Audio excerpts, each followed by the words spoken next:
Thanks for joining us this morning on this edition of Community Connection. Joining me this morning is KRTV's own Norma Ashby. Norma, you're here with the Portage Route chapter of the Lewis and Clark Trail Heritage Foundation. Right, I am. All right, can you tell us a little bit about the chapter? You bet. Well, we're very excited. One of our current activities is to sponsor 4 or 5 lectures that are coming up beginning next week.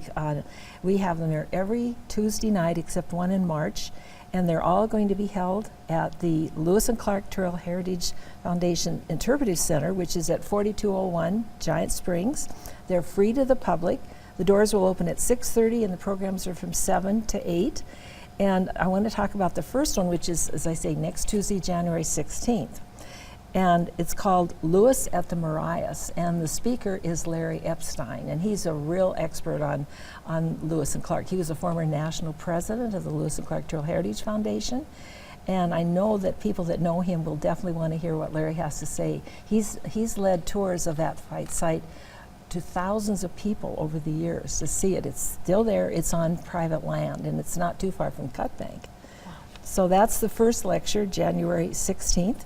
And then the next one is in February, and that's called The Missouri River by Don Peterson. And so much went on in the Missouri River, and it was such a key to Lewis and Clark's success coming through Montana, as you know. And so Don is a real expert too on Lewis and Clark, and he's received a national award from the foundation. And then we move on to Thursday, the 22nd of March, and that's John Coulter.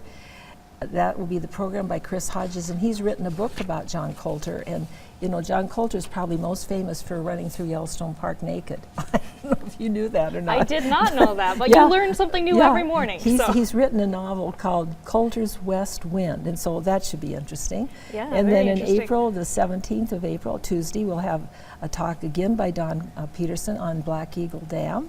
And then finally, the series will wrap up on May the 15th, another Tuesday, and this one I think will be of real interest. It's about Sacagawea. Now in Great Falls we pronounce it Sacagawea. In other parts of the country they say Sacagawea or Sakakawea. Years ago I did an interview about Sacagawea. I'll always say it that way with a hard G.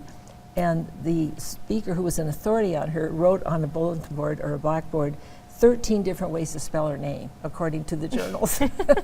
And this girl is the speaker, Judy Washburn, is coming. She's spoken professionally about Sacagawea for 5 years, and she's at the Lewis and Clark Sacagawea Center in the Meriwether Lewis Center at Salmon, Idaho. So we can learn a lot about it. But it's great, and there's always time for questions and answers with these experts. Sure, and so it seems like we have a lot of topics that you guys are going to be covering in the next few weeks. What do you guys aim to do with these series, or with the series? Well, we're just trying to familiarize ourselves and our public more about the whole value of the Lewis and Clark journey. It's one of the greatest journeys ever. And it's one of the most successful cooperative efforts by 2 people. When you think about organization, there's usually a person at the top and then vice chair and so on. But this is one of the few where the captains had co-leadership.